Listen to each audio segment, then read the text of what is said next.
Hi everyone, my name is Arim, and for the past 7 years I've been working on Table of Gods, a cookbook inspired by the world's oldest recipes written on clay tablets 4,000 years ago in ancient Mesopotamia. On today's progress update, I'm going to tell you about my latest trips to Belgium and China, where I visited some of the world's best printers. I'm also going to show you a cover reveal, as well as tell you what this is.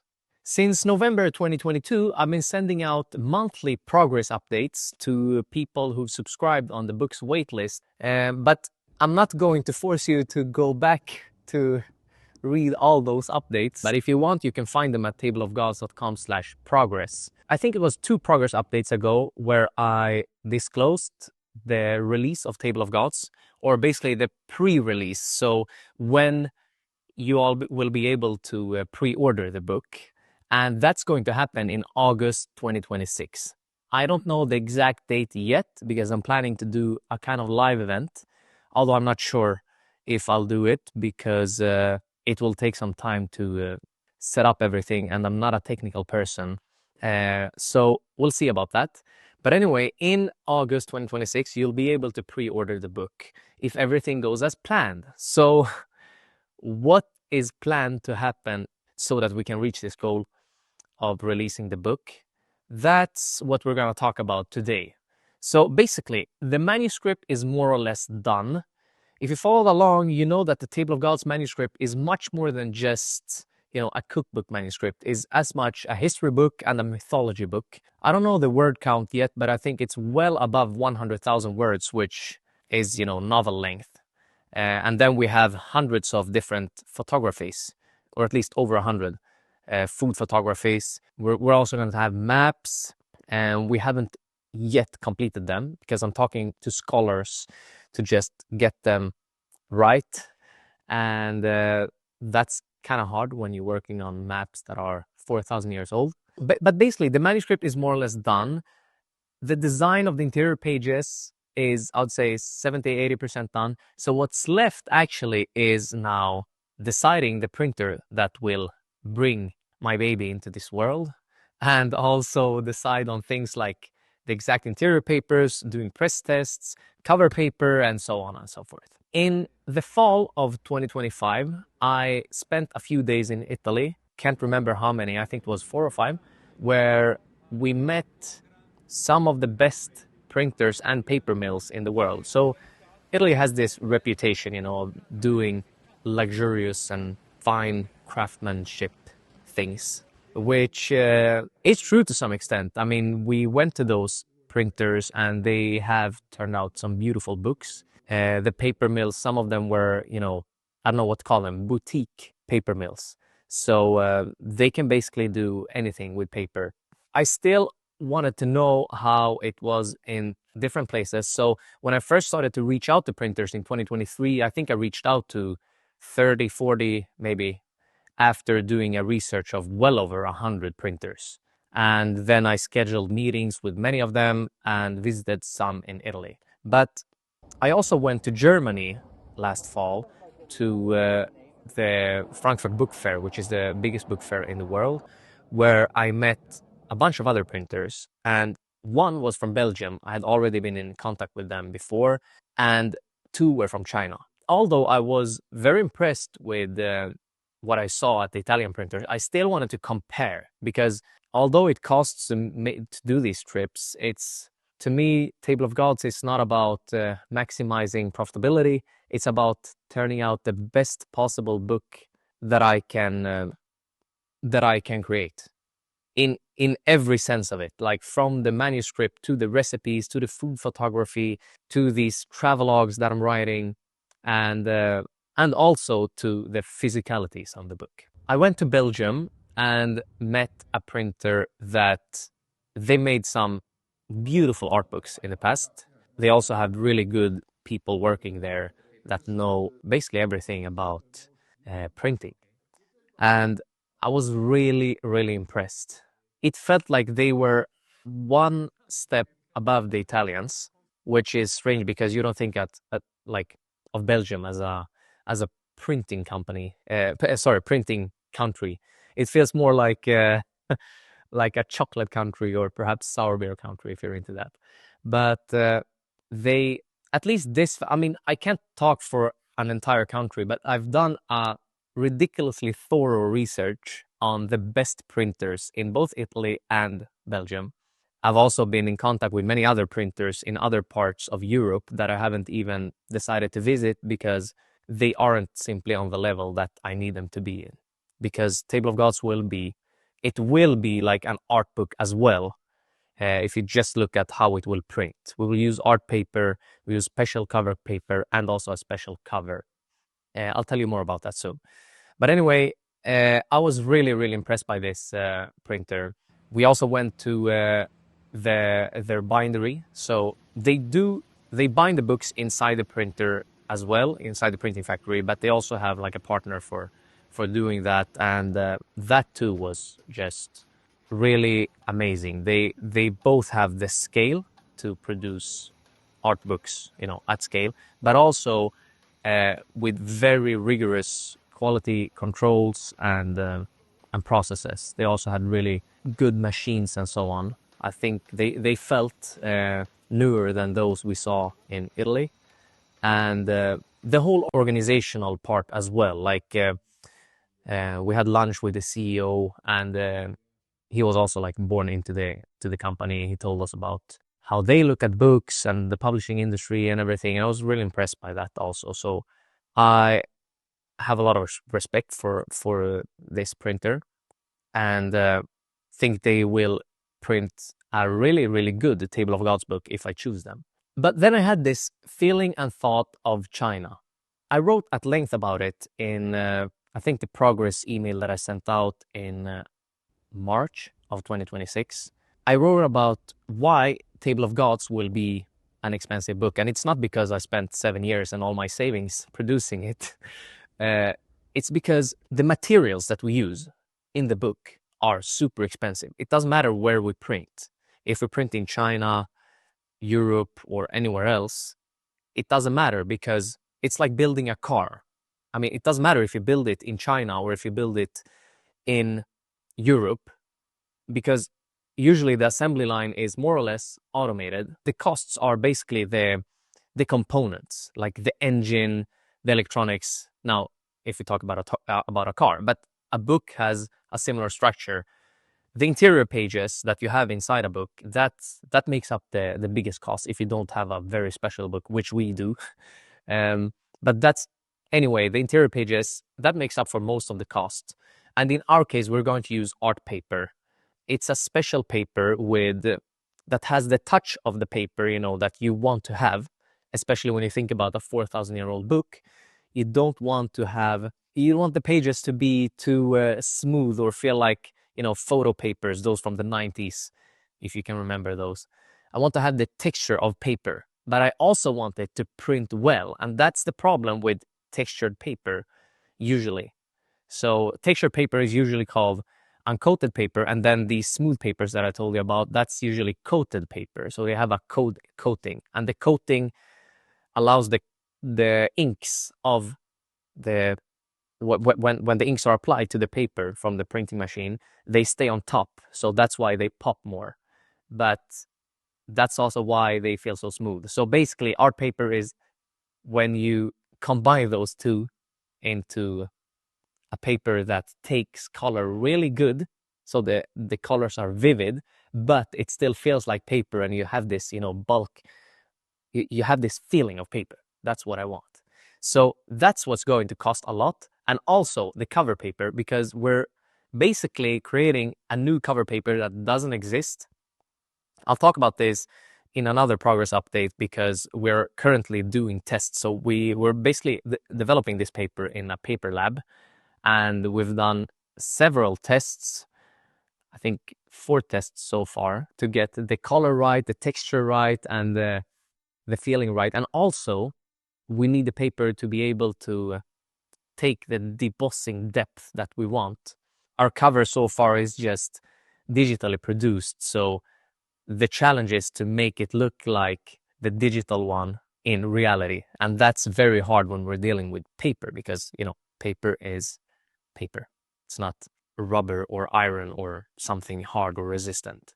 Yeah, so that's going to be the main costs. So the reason I am considering China doesn't have to do with cost. It has to do with the fact that this particular Chinese printer that I decided to visit, they've made books for Apple, for Louis Vuitton, Rolex, Porsche, and some of the biggest brands in the world. So I really felt that I need to go there and just see, am I missing something? Because my thought was always to print in Italy. And then when I went to Belgium, I was like, okay, perhaps I should print in Belgium instead. Then I went to China. I spent, I think, 48 hours there because I don't have much time right now to do anything else than work on the book. I did go to some street markets and stuff like that because I needed to eat. But this was, it wasn't a vacation. It was like straight there and then back. And I visited one printer, which I wasn't that impressed by. It felt like on a standard lesser than the European printers that I visited so far. But then I saved this best printer. I spent the whole day there, so much so that I almost missed the flight. And this was one of the craziest experiences of the Table of Gods project so far. This print, I don't know if it should be called printer because we basically went into like an art center. I was so impressed by, and obviously I'm very obsessed with books, so I felt like I could work here because there were books everywhere. They even had a book wall that felt like the wall in Game of Thrones, but with books, and that was also just surreal. And they made books for like I said, for example, the best example I have that's that they made books. They made the book for Apple. So Apple have released one book, as far as I know. It's not possible to buy it.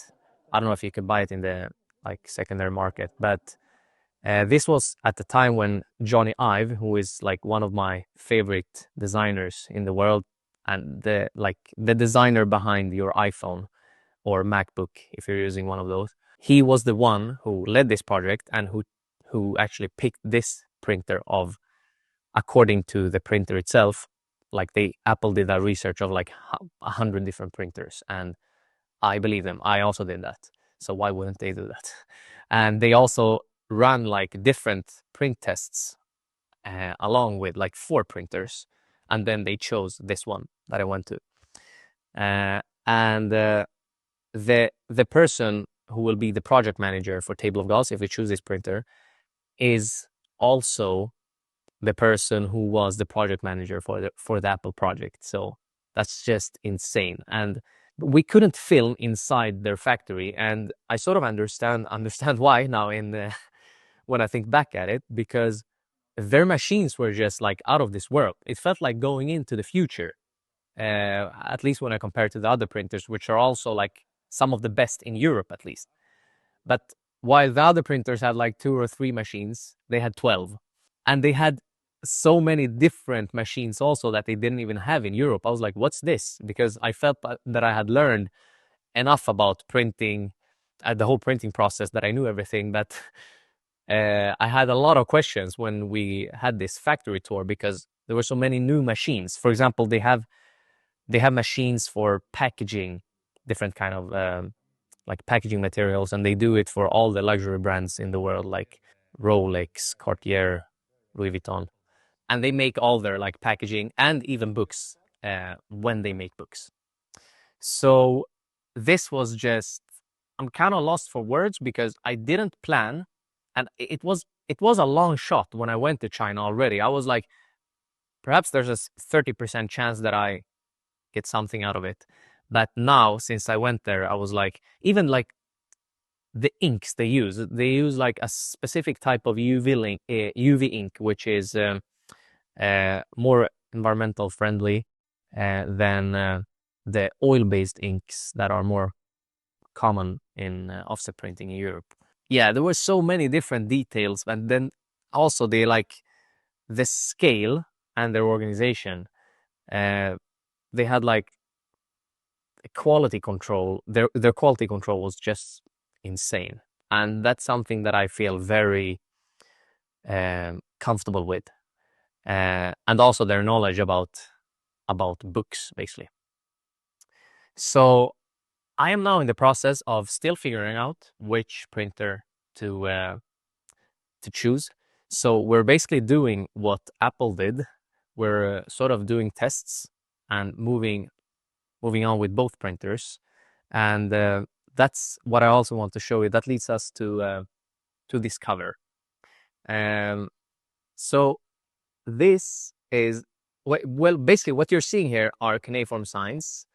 The depth is like 1.5 millimeters, and this is a